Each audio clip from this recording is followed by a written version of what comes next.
जब भी आपको इस प्रकार का प्रश्न दिखे, कोई व्यक्ति एक वस्तु खरीदता है और उसे 10% के लाभ पर बेचता है। यदि वह वस्तु को 20% कम मूल्य पर खरीदता और उसे 1000 अधिक में बेचता तो उसे 40% का लाभ होता। वस्तु का क्रय मूल्य रुपए में ज्ञात करें। तो देखो, सबसे पहले वस्तु को वो मान लो 100 में खरीदा उसने और बेचा किसने, कितने में, 110 में, तभी तो उसको 10% का लाभ हुआ। दूसरी कंडीशन ये पैदा हुई कि वो 80 कम में खरीदता है ना, 20% कम मूल्य पर खरीदता है, यानी कि 80 में खरीदता वो,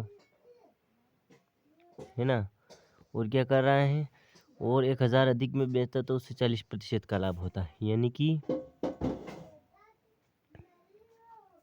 80 का कितना, 40%। तो 80 का 40% कितना हो जाएगा,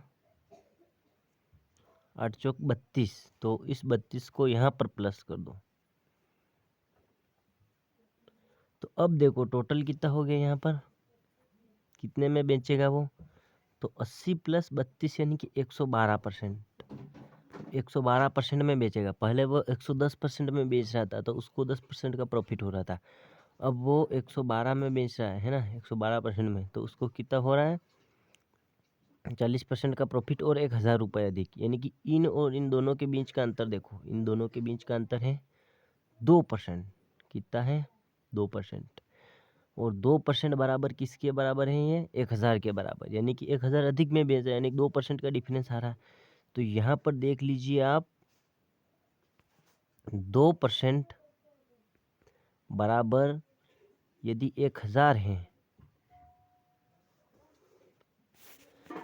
तो 100% बराबर कितना हो जाएगा, तो यहाँ पर देख लो, 1000 बटे 2 इंटू 100।